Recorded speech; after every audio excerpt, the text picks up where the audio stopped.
Hello दोस्तों, मैं सुप्रिया आप लोगों को Supriya education hub YouTube channel पे स्वागत करती हूँ।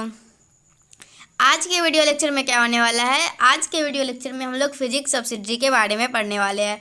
मतलब फिजिक्स सब्सिडरी का आज हम लोग first chapter special theory of relativity जो है उसका हम लोग सभी इम्पोर्टेंट ऑब्जेक्टिव करने वाले हैं। देखिए, सबसे पहले जो भी आप लोगों को डिस्क्रिप्शन में टेलीग्राम चैनल का लिंक मिल रहा है, वहाँ से टेलीग्राम चैनल को ज्वाइन हो जाइए।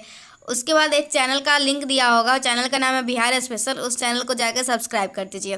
तो चलिए क्लास को स्टार्ट करते हैं बिना टाइम वेस्ट किए हुए। पहला नंबर क्वेश्चन आप लोगों का क्या है? Correct relationship is. तो देखिए, आप लोगों को आइंस्टीन मास एनर्जी रिलेशन पता होगा। आइंस्टीन मास रिलेशन क्या है आप लोगों को? E equal to M C square. तो आप लोगों का कौन सा ऑप्शन करेक्ट हो जाएगा? E equal to M C square. Option number C बिल्कुल करेक्ट हो जाएगा। सेकेंड क्या आप लोग का करेक्ट रिलेशन इज। तो देखिए, करेक्ट रिलेशन हम लोग का होता है L equal to L not root under 1 minus V square upon C square. ये सब आप लोग का स्पेशल थ्योरी ऑफ रिलेटिविटी का इंपॉर्टेंट क्वेश्चन है।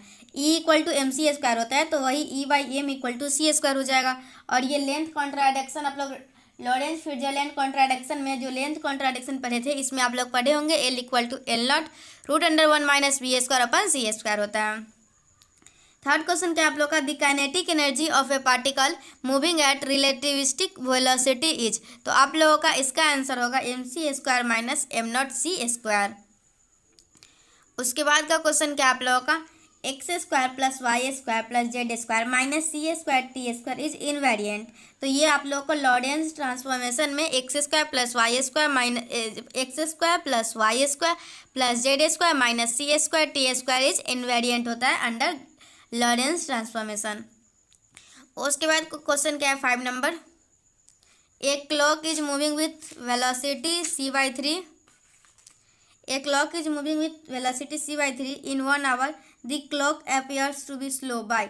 अगर आप लोग का जो क्लॉक है वो c/3 वेलोसिटी से मूव कर रहा है 1 घंटे में, तो वो कितना स्लो घड़ी आप लोगों का दिखाएगा? तो देखिए 5 देखने से पहले मैं एक बार और बताना चाहती हूँ, ये जो करेक्ट रिलेशन है ना, ये और ये दोनों के दोनों रिलेशन करेक्ट है। L equal to L not root under 1 minus V square upon C square भी होता है, और ये T not equal to T under root 1 minus V square upon C square भी होता है। दोनों के दोनों रिलेशन करेक्ट है। ओके, आप लोग देख लीजिएगा, ये आप लोग का लेंथ कॉन्ट्राडिक्शन का फॉर्मूला है और ये आप लोग का टाइम रिलेशन का। तो आप लोग अपने बुक में भी देख सकते हैं टाइम रिलेशन का फॉर्मूला क्या है और लेंथ कॉन्ट्राडिक्शन का फॉर्मूला क्या है। ओके, ये जरूर देख लीजिएगा एक बार। ओके, क्योंकि ये एग्जाम में फाइनल आएगा। ये आप लोगों का टाइम रिलेशन का फॉर्मूला है और ये आप लोग का लेंथ कॉन्ट्रैक्शन का। और ये L equal to L not root under 1 minus V square C square है। तो ये L जो आप लोग का होता है ये आप लोग का कॉन्ट्रैक्टेड लेंथ होता है, और L नॉट जो होता है ये आप लोग का प्रॉपर लेंथ होता है। ओके, तो हम लोग का फर्स्ट का ऑप्शन नंबर सी करेक्ट है, सेकेंड का 2 का ए और बी दोनों करेक्ट है, और थर्ड में kinetic energy of particle moving at relativistic velocity का M C square minus M not C square correct है, और ये आप लोग का अंडर लॉरेंस ट्रांसफॉर्मेशन में होता है। अब ये क्वेश्चन देखिए क्या है? A clock is moving with velocity c/3 in 1 hour. The clock appears to be slow by. तो देखिए इसका फॉर्मूला मैं क्या बताना चाहती हूँ, मैं अभी थोड़ी देर पहले क्या बताई हूँ, T not equal to T root under 1 minus V square upon C square. तो देखिए कैसे क्वेश्चनों को सॉल्व करते हैं। क्या है आप लोगों का, कहाँ पे थे? 5 नंबर क्वेश्चन में देखिए, यहाँ पे t equal to T not under root 1 minus V square upon C square. तो आप लोग का t क्या हो जाएगा? इन 1 आवर, एक घंटे के लिए बोल रहा है, मतलब 60 minute, upon root under 1 minus V square. V कितना है? c/3 है, नहीं दिख रहा होगा आप लोग को, सो सॉरी अबाउट डैट। अब तो अच्छे से दिख रहा होगा, जस्ट वेट। हाँ, तो देख लीजिए, ये आप लोगों का फॉर्मूला होता है T equal to T not upon root under 1 minus V square upon C square. तो टी नॉट यही फॉर्मूला है, ये जो फॉर्मूला है ना वही यही टी इक्वल टू हो गया।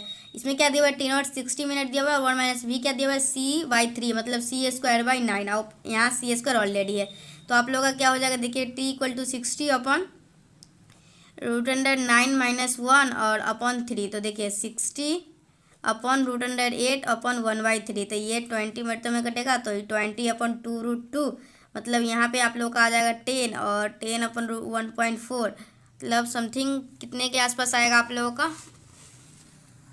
ओके, तो आप लोग सॉल्व कर लीजिएगा, तो आप लोग का ऑप्शन नंबर बी करेक्ट आ जाएगा। देखिए अब क्या आप लोग का on the basis of theory of relativity momentum energy relation is. तो देखिए मैं मोमेंटम एनर्जी रिलेशन का प्रूफ भी दिखा देती हूँ, क्योंकि इसमें जो ऑप्शन दिया हुआ है ना आंसर में वो मुझे गलत लग रहा है, इसलिए मैं आप लोगों को इसका प्रूफ दिखा देती हूँ अपने नोटबुक से। तो देखिए क्या है इसका प्रूफ। तो देखिए क्या आप लोगों का relativistic relation between energy and momentum. तो देखिए आप लोगों को आइंस्टीन मास रिलेशन से ये E इक्वल टू MC² पता है। मैं थोड़ी देर पहले यहाँ पे देखिए फर्स्ट नंबर क्वेश्चन में क्या बताया, E इक्वल टू MC², तो ये तो आप लोग को पता ही है। और एम रिलेटिविस्टिक के लिए होता है आप लोग का m0/√1 - v² ओके। और ये आप लोग को पता होगा, बचपन से ही पता होगा, ये मोमेंटम mv के बराबर होता है। और m के जगह पे हम लोग का रिलेटिविस्टिक में क्या आ जाएगा, m0/√1 - v²/c²। ये आ गया। अब क्या करना है, स्क्वायरिंग बोथ साइड। तो स्क्वायर की हम लोग, तो क्या आया देखिए, इसको इधर ले गए, p² into c² minus v², ये हो जाएगा m0² v² c²। तो आप लोग इसको सॉल्व कीजिएगा, तो आप लोगों का p² आएगा, p² c² अपन m0² c² प्लस p²। उसके बाद आप लोग इसको इक्वेशन 1 में रख दीजिएगा, E इक्वल टू MC² में। ओके, तो देखिए आप लोग का क्या आएगा, देख सकते हैं आप लोग का E equal to MC² c² में रख दिया गया है। तो आप लोग को क्या वैल्यू आया है, आई थिंक दिख ही रहा होगा अच्छे से। चलिए ये आप लोग का वैल्यू आ गया। अब देखिए आगे क्या होगा। तो देखिए आप लोग बनाइएगा तो क्या आएगा, E² दी, इसको सॉल्व कीजिएगा तो आप लोग का आएगा E²। देखिए ये वाला याद कर लीजिए, ये रिलेशन जरूर आएगा आप लोग एग्जाम में। E² equal to p² c² plus m0² c4। क्या है रिलेशन, देखिए आप लोग बस इतना याद रखिएगा, c4 है और प्लस में है। तो देखिए कौन सा ऑप्शन है, E² equal to p² c² plus m0² c4। तो 6 का आप लोग का ऑप्शन नंबर ए करेक्ट हो जाएगा। देखिए मैं आप लोग का इसका प्रूफ भी बता दी हूँ, क्योंकि देखिए इसका आंसर शीट में सी दिया हुआ था ना, इसलिए मुझे थोड़ा डाउट हुआ, तो मैं आप लोगों को प्रूफ भी दिखा दी कैसे कैसे प्रूफ किए। तो आप लोगों का ऑप्शन नंबर 6 का ए करेक्ट हो जाएगा। ओके, नेक्स्ट देखिए। देखिए क्या 7 the minimum energy required to pair production is. तो आप लोग को मिनिमम कितना एनर्जी चाहिए पेयर को प्रोडक्शन करने के लिए, तो ये आप लोग का 1.02 मेगा इलेक्ट्रॉन वोल्ट हो जाएगा। और ये क्या आप लोग का negative result for Michelson model is given by. तो आप लोगों का ईथर हाइपोथेसिस था ना, इसी से आप लोग का नेगेटिव रिजल्ट मिला माइकलसन मॉडल का। आप लोग माइकलसन मॉडल एक्सपेरिमेंट अच्छे से पढ़े होंगे, क्योंकि अगर सब्जेक्टिव एग्जाम होता है तो 100% आप लोग का माइकलसन मॉडल एक्सपेरिमेंट प्रूव करने के लिए आता है। तो आप लोग को पता ही होगा माइकलसन मॉडल एक्सपेरिमेंट क्या होता है। चलिए देखिए नेक्स्ट क्वेश्चन क्या है, the relativistic mass of particle. तो आप लोग का रिलेटिविस्टिक मास क्या होता है, E इक्वल टू m0c² होता है।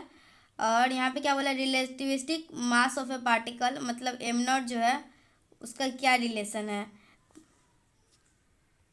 तो देख सकते हैं आप लोगों का m इक्वल टू क्या होता है, m0/√1 - v²/c²। तो ये रिलेटिविस्टिक मास पूछ रहा है, तो m0 इंटू m/√1 - v²/c²। तो आप लोगों का ये v के डायरेक्टली प्रोपोर्शनल है। ओके, तो आप लोगों का क्या हो जाएगा, इंक्रीज विथ वेलोसिटी। क्या उसके बाद gain in kinetic energy is equal to, तो गेन इन काइनेटिक एनर्जी हो जाएगा m - m0 इंटू c²। ये क्या है, the speed at which the mass of a particle, the speed निकालना है eight which the mass of a particle becomes 3 times of its rest mass is. तो आप लोगों को कुछ नहीं करना है, ये m equal to m0/√1 - v²/c² होता है ना, तो बस यही कर देना है। द स्पीड निकालना है उस पर, which is the mass of a particle becomes 3 times of its rest mass. तो जब ये आप लोगों का m है ना, ये 3m0 के बराबर हो जाएगा। आप लोगों का m0 जो है आप लोगों का 3m0 के बराबर हो जाएगा। ओके, तो ये से ये कट गया, तो आप लोगों को क्या आ जाएगा, √1 - v²/c² इंटू 3 इक्वल टू 1। तो आप लोग स्क्वायर की जगह तो 9 इंटू 1 - v²/c² इक्वल टू 1। तो 1 - v²/c² इक्वल टू 1/9। तो 1 - 1/9 इक्वल टू v²/c², मतलब 8/9। 9 में से गया तो हाँ 8/9 इक्वल टू v²/c², मतलब v/c जो है आप लोगों का वो आ जाएगा 2√2/3 आ जाएगा। ओके, क्या निकालना है देख लीजिए, दी स्पीड निकालना है एट विच द मास। तो आप लोग का ये क्या होता है, v/c क्या होता है, 3 इंटू 10⁸ इक्वल टू 2√2/3। ये 3 से 3 कट जाएगा, तो आप लोगों का v इक्वल टू क्या आ जाएगा, 2√2 इंटू 10⁸। ओके, तो आप लोग का क्या आ जाएगा, तो देख सकते हैं आप लोग का 10⁸ वाला टर्म्स आ रहा है, 10⁸ ये वाला ऑप्शन बिल्कुल करेक्ट है क्वेश्चन नंबर 11 का। ओके, ये क्या आप लोगों का root under 1 minus V square upon C square factor is given by. तो मैं आप लोगों को थोड़ा देर पहले फ्यूरियर लॉरेंस ट्रांसफॉर्मेशन बताई थी। क्या बताई थी उसमें? L equal to L not under root 1 minus V square upon C square. तो 1 minus V square upon C square किस में होता है? फ्यूरियर लॉरेंस कॉन्ट्राडिक्शन में। ओके, तो आप लोगों का 12 का ऑप्शन नंबर ए बिल्कुल करेक्ट हो जाएगा। ओके, अब देखेंगे हम लोग नेक्स्ट क्वेश्चन कि आप लोगों का ये 30 नंबर क्वेश्चन क्या है? M mention are created by. तो एम जो आप लोगों का है, एम मिशन जो आप लोगों का कॉस्मिक रे पार्टिकल है। उसके बाद क्या है? The value of Hubble's constant. तो आप लोग का इसका वैल्यू होता है जो कि आप लोग को याद होना चाहिए, इसमें कोई भी कंसेप्ट नहीं है। क्या आप लोग का?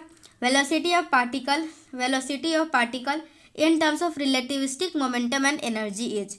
तो आप लोग का क्या हो जाएगा? वेलोसिटी ऑफ पार्टिकल चाहिए in terms of relativistic momentum के टर्म में और एनर्जी के टर्म में।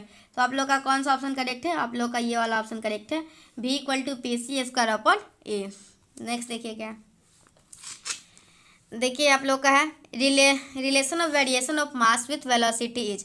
तो आप लोग का ये मैं कितना बार रिलेशन बता दी? M equal to M not upon root under 1 minus V square upon C square. ये तो आप लोग को याद हो ही गया होगा। ये क्या है आप लोग का? Momentum of photon of energy is. तो आप लोगों का मोमेंटम ऑफ फोटोन क्या हो जाएगा? E upon C. Momentum of photon क्या हो जाएगा? E upon C. उसके बाद क्या आप लोग का? Rest mass of photon. तो रेस्ट मास फोटोन का 0 होता है। ओके, बिल्कुल सही है, रेस्ट मास ऑफ फोटोन आप लोगों का 0 होता है। उसके बाद क्या आप लोग का? Inertial frame are those frame of reference in which a free particle moves. Inertial frame वो फ्रेम है जिसमें those frame of reference in which a free particle moves along a straight line with a constant speed. Okay, आप लोग को inertial frame, non inertial frame क्या होता है क्या नहीं, ये सब तो बचपन से पता होगा ही। उसके बाद क्या आप लोग का? The frame attach to any point on earth surface is. तो आप लोगों का the frame attach to any earth point on earth surface is non inertial. ये क्या आप लोग का? The motion of one projectile as seen from another projectile will always be. तो आप लोग का होगा स्ट्रेट लाइन। ये क्या आप लोग का? The formula of longitudinal Doppler effect. तो आप लोग का इसका फार्मूला होता है, देख लीजिए, एल लेमडा होता है आप लोग का L into 1 minus V square C upon 1 minus V by C. Okay, ये आप लोग का किसका फार्मूला है? ये आप लोग का फार्मूला है लॉन्गिट्यूडनल डॉपलर इफेक्ट का। अब आप लोग देखिए नेक्स्ट क्वेश्चन। देखिए नेक्स्ट क्या आप लोगों का? The speed of light in vacuum should be same in all. तो आप लोगों का इनर्शियल फ्रेम में स्पीड ऑफ लाइट सेम होता है। ओके, इनर्शियल फ्रेम में ऑप्शन नंबर ए करेक्ट है। क्या the formula of relativity kinetic energy. तो आप लोग का रिलेटिविटी काइनेटिक एनर्जी का फॉर्मूला है, यही फॉर्मूला है। ओके, देख लीजिए क्या है? Correct transformation equation connecting to inertial frame of difference are. तो ये आप लोग का लॉरेंज्ड है। Correct transformation equation connecting to inertial frame of difference are Lorentz transformation. उसके बाद 26 क्या आप लोग का? The velocity of watch when it seems to be slow down by 1 minute in 1 hour is. तो आप लोग का ये हो जाएगा 1.8 इंटू 10⁻7 मीटर पर सेकेंड। ये क्या है? Frame for which the law of inertia is valid are called. तो आप लोगों को जो फ्रेम जिसमें लॉ ऑफ इनर्शिया वैलिड होता है वो उसमें आप लोग कौन सा फ्रेम यूज करते हैं? तो उसमें आप लोग इनर्शियल फ्रेम यूज करते हैं। उसके बाद क्या आप लोग का? The reference frame where fundamental laws of physical are invariant are called. तो देखिए reference frame where fundamental laws are physical are invariant are called. तो ये आप लोगों का होता है inertial frame. The fundamental laws of physics are in the same which are. तो देखिए ज़्यादा मैक्सिमम है इनर्शियल फ्रेम में ही होता है। आप लोगों का fundamental law of physics, law of inertia, ये सभी इनर्शियल फ्रेम में ही होता है। उसके बाद क्या? In Michelson Morley experiment if the effective length of path is 7 metre and wavelength is light this ना देन फ्रिंज डिस्प्लेसमेंट इज। तो आप लोगों से फ्रिंज डिस्प्लेसमेंट पूछा जा रहा है इन माइकलसन मोडली एक्सपेरिमेंट में। अगर इफेक्टिव पाथ जो दिया हुआ है वो 7 मीटर है और वेवलेंथ 7000 एंगस्ट्रम है, तो आप लोगों का फ्रिंज डिस्प्लेसमेंट कितना होगा? देखिए एक बात तो आप लोगों को अच्छे से याद होगा, फ्रिंज डिस्प्लेसमेंट 2 पाई अपन लेमडा, 2 पाई अपन लेमडा जो आप लोग क्लास 11th में यंग डबल स्लिट एक्सपेरिमेंट में 2 पाई अपन लेमडा जो पढ़े थे। और इसमें क्या बोल रहा है? और इसमें बोल रहा है आप लोगों को उसका इफेक्टिव लेंथ जो है वो 7 मीटर है। तो आप लोग करना है क्या? 2 पाई अपन 700 करते हैं इंटू 7, तो मतलब 7000 एंगस्ट्रम है। तो देखिए आप लोग एंगस्ट्रम मीटर में बदलने से बदलिएगा ना। देखिए यह क्या आप लोग को 2 पाई अपन लेमडा इंटू 7, तो हम लोग बस देख लेंगे न्यूमेरिकल क्या आता है। तो 2 पाई अपन 7000 इंटू 7, तो ये आप लोगों का क्या आ जाएगा? 1000। ये क्या आएगा? 500। 1/5 मतलब 1/5 मतलब 0.2, 0.2 के समथिंग कुछ आएगा। तो आप लोगों का ऑप्शन नंबर ए करेक्ट हो जाएगा। ओके, समझ में आया। देखिए 31 नंबर क्या है, Newton first law of motion holds good in. तो आप लोगों का इनर्शियल फ्रेम। देखिए मैं आप लोगों को इनर्शियल फ्रेम बता देती हूँ, क्योंकि इनर्शियल फ्रेम के बारे में आप लोगों को पता होना चाहिए, क्योंकि फिजिक्स ऑनर्स के एग्जाम में भी आप लोगों का इनर्शियल फ्रेम के बारे में पूछा गया था। देखिए क्या आप लोगों का, देखिए आप लोग फ्रेम ऑफ रेफरेंस को समझ लीजिए।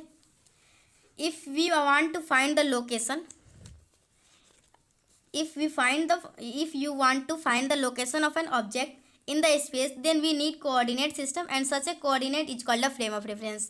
ये फ्रेम ऑफ रेफरेंस क्या होता है और फ्रेम ऑफ रेफरेंस कितने टाइप का होता है, ये सभी आप लोगों को पता होना चाहिए। इनर्शियल नॉन इनर्शियल के बारे में अच्छे से जानकारी होना चाहिए। तो देखिए फ्रेम ऑफ रेफरेंस जो कोऑर्डिनेट सिस्टम होता है वो एक कोऑर्डिनेट भी होता है, एक पोलर भी होता है, एक सिलेंड्रिकल भी होता है। कोऑर्डिनेट को हम लोग एक्स वाई जेड से रिप्रेजेंट करते हैं, पोलर को हम लोग आर थीटा फाई से रिप्रेजेंट करते हैं, और सिलेंड्रिकल को आर फाई जेड से करते हैं। तो देखिए 2 types of frame of reference होता है, एक होता है इनर्शियल फ्रेम ऑफ रेफरेंस और एक होता है non inertial frame of reference. तो आप लोग इस दोनों को अच्छे से समझ लीजिए, क्योंकि बहुत सारा क्वेश्चन है इस पर।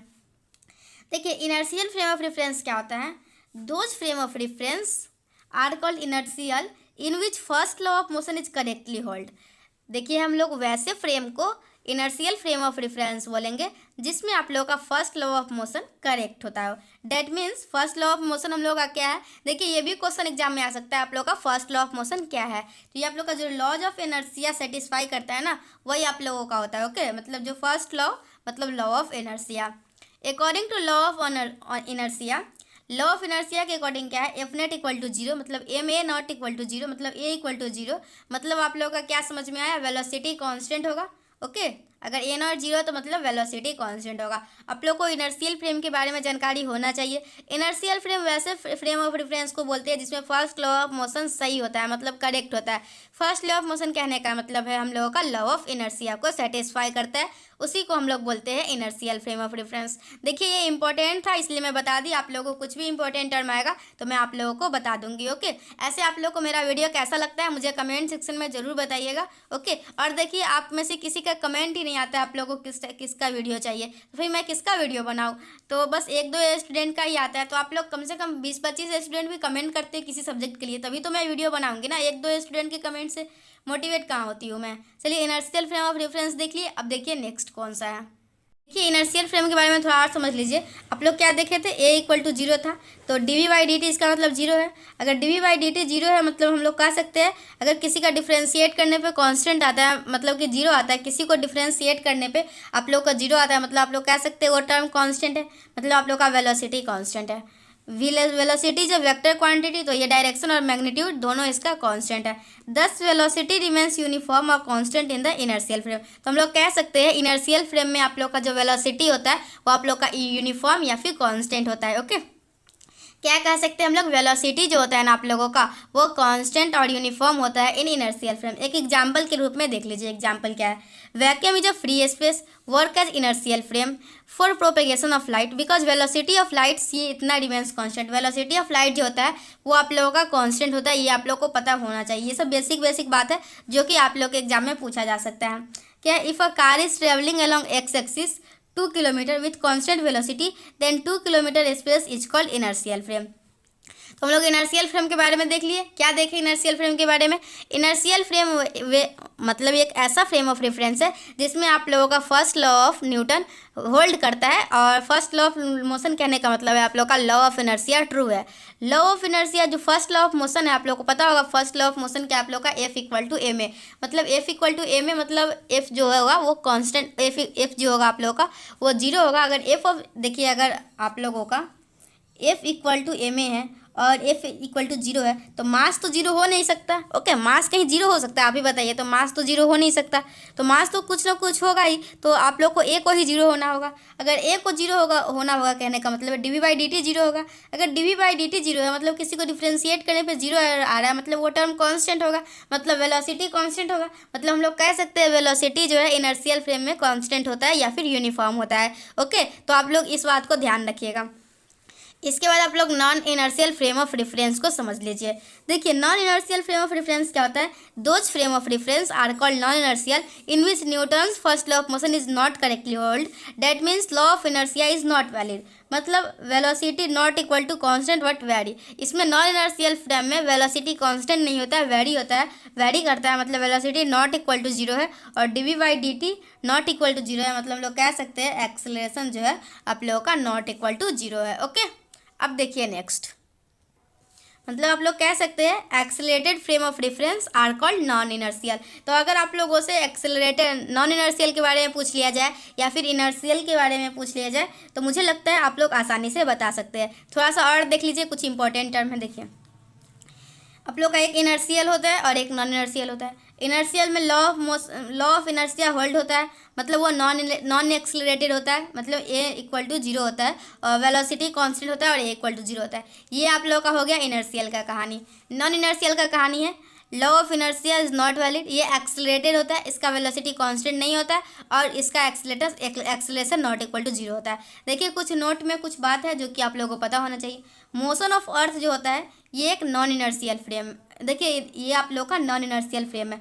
अर्थ जो है आप लोगों का नॉन इनर्शियल फ्रेम में, आप लोग इसको याद रखिएगा। मोशन ऑफ अर्थ, अर्थ जो मोशन करता है, ओके, तो अर्थ मोशन करता है मतलब वो एक्सेलरेटेड है, एक्सेलरेटेड है मतलब non inertial frame of reference है। रिलेटिव मोशन अबाउट इट्स आउन axis, self earth is an inertial frame but it's motion is non inertial frame. Okay, बस इतना ही आप लोगों के लिए इनर्शियल और नॉन इनर्शियल के लिए काफ़ी है। ओके, तो मैं जितना भी इंपॉर्टेंट था इनर्शियल और नॉन इनर्शियल फ्रेम के बारे में बता दी। अब देखिए ऑब्जेक्टिव पे आ जाइए आप लोग। क्या आप लोगों का ये सब देख चुके हैं हम लोग, 31 तक देख चुके हैं हम लोग, 32 देखिए। Newton second law of motion is invariant under, तो क्या होगा आप लोग का Newton second law of motion is invariant under Galilean transformation. ये क्या आप लोग का the resultant two velocity of light each of which is less than C is also less than C, the resultant two velocity of light each of which is less than C, तो वो अगर दोनों के दोनों less than सी के होगा तो उसका रिजल्टेंट भी लेस देन सी के होगा। उसके बाद क्या आप लोग का aberration of light forms a star is cause due to elliptical orbit of the earth around the sun.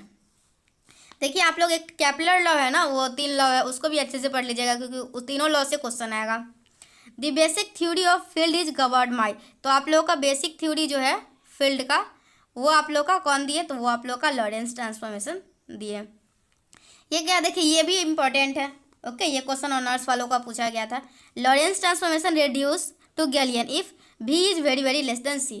Lawrence transformation जो है वो गैलियन बन जाता है कब, जब v is very very less than c। देखिए ये इंपॉर्टेंट है, बहुत ध्यान रखिएगा। v is very very less than c, v is very very less than c, ऐसे करके याद रखिए, इसको काम आएगा। ये क्या आप लोग का frame S dash is moving with velocity v along x axis relative to s, a rod is stationary in frame s with length l along x axis, the length is observed in frame s dash, तो ये आप लोगों का होगा l into 1 minus V square upon C square. अब क्या आप लोग विच इज करेक्ट रिलेशन, तो आप लोगों से पूछा जा रहा है करेक्ट रिलेशन कौन है, तो करेक्ट रिलेशन है आप लोग का डेल्टा टी नॉट, सॉरी देखिए 38 नंबर क्वेश्चन में T equal to T not upon root under 1 minus V square C, और ये भी दिया हुआ है तो यही तो है delta T not equal to T not root under 1 minus V square upon C, मतलब इसको इधर ले आया है और ये दोनों को मल्टीप्लाई कर दिया गया। ओके, मेरे ख्याल से इसका ऑप्शन नंबर ए और ऑप्शन नंबर डी दोनों के दोनों करेक्ट होना चाहिए। नेक्स्ट देखिए क्या है, ऐसे आंसर शीट में ये दिया हुआ है तो आप लोग को जो मानना है मान लीजिए। देखिए नेक्स्ट क्या है, आज हम लोग स्पेशल थ्योरी ऑफ रिलेटिविटी पूरा सत्यानाश करने वाले हैं। देखिए क्या आप लोग का At what speed should a clock be moved to so that it may appear to lose 1 minute in which hour, तो आप लोग का ये 0.112 सेकेंड हो जाएगा। In the theory of relativity which of the following is constant in all frame of reference, तो आप लोग का वेलोसिटी ऑफ लाइट जो होता है वो ऑल फ्रेम ऑफ रेफरेंस में कांस्टेंट होता है। ये क्या आप लोगों का the Lorentz transformation are equivalent to rotation of axis in 4 dimensional space through an imaginary angle, तो वो इमेजिनरी एंगल आप लोग का होता है tan inverse iota beta.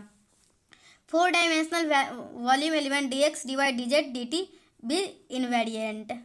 The result of 2 successive Lorentz transformation is, तो आप लोग का क्या हो जाएगा the result of 2 successive Lorentz transformation is Lorentz transformation.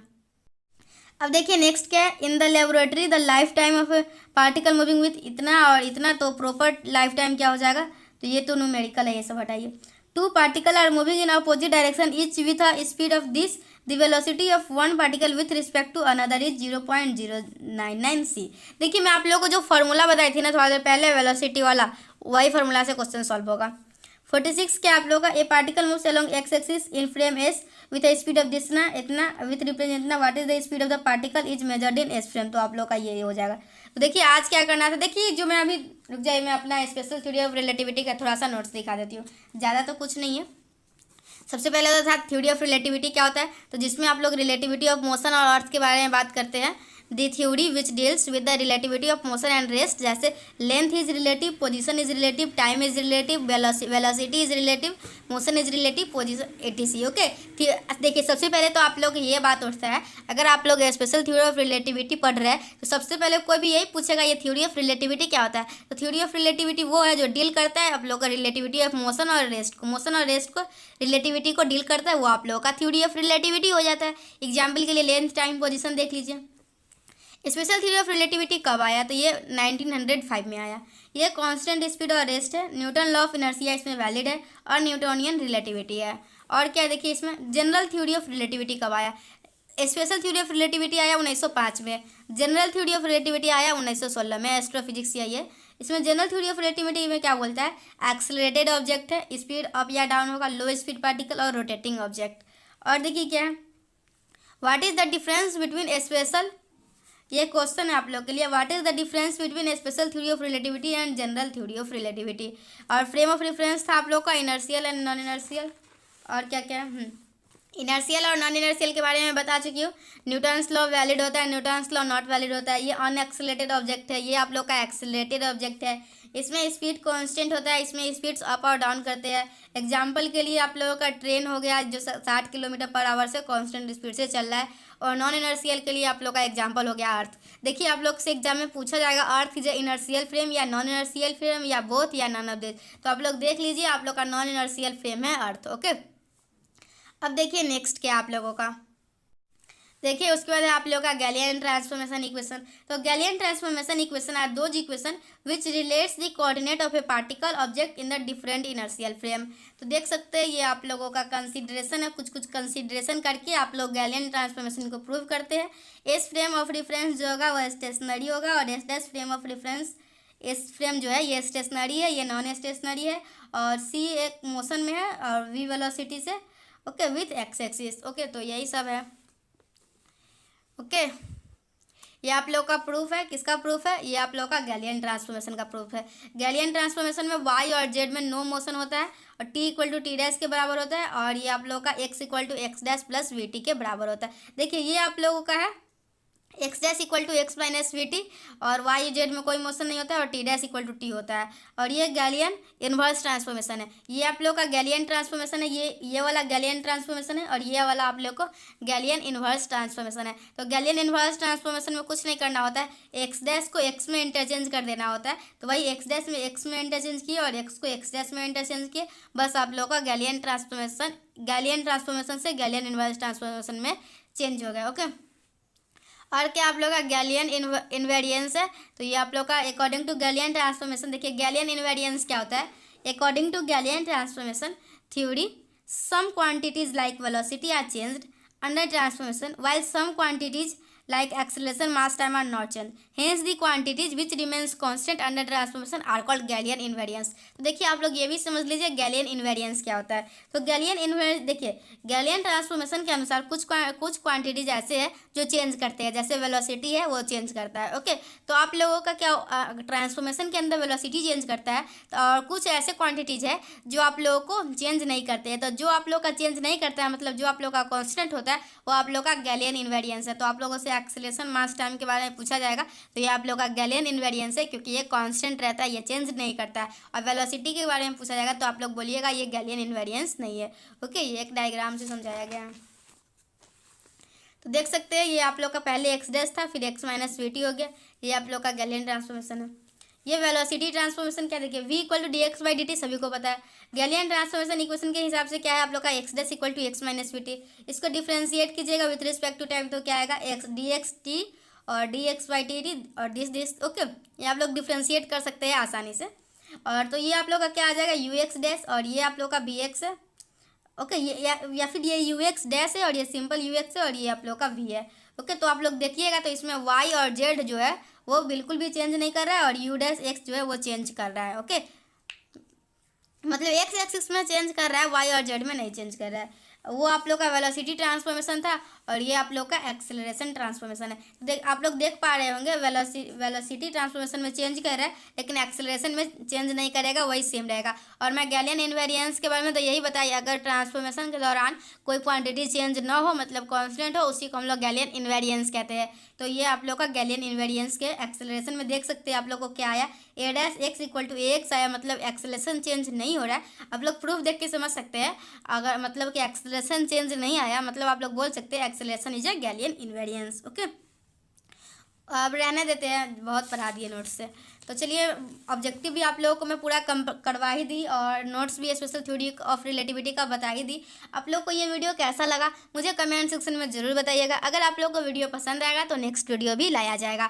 तो चलिए, thanks for watching my video. और हाँ, प्लीज़ वीडियो के अंदर जो भी एडवर्टाइजमेंट आएगा उस एडवर्टाइजमेंट को स्किप मत कीजिएगा, यही मेरा एक रिक्वेस्ट है। और वीडियो को मैक्सिमम शेयर कीजिए। ऐसा कोई भी स्टूडेंट नहीं होना चाहिए जो फिजिक्स सब्सिडी का एग्जाम देने जा रहा है और ये वीडियो लेक्चर नहीं देखा, क्योंकि देखिए मैं आप लोग को स्पेशल थ्योरी ऑफ रिलेटिविटी का सभी के सभी नोट्स से पढ़ाई, उसके बाद आप लोग को सभी के सभी ऑब्जेक्टिव करवाई। ओके, तो चलिए मैं वीडियो को यहीं पे समाप्त करती हूँ। ये वीडियो कैसा लगा मुझे कमेंट सेक्शन में जरूर बताइएगा, क्योंकि मैं आप सभी के कमेंट का वेट करती रहती हूँ। तो चलिए, thank you, all the best for your next exam.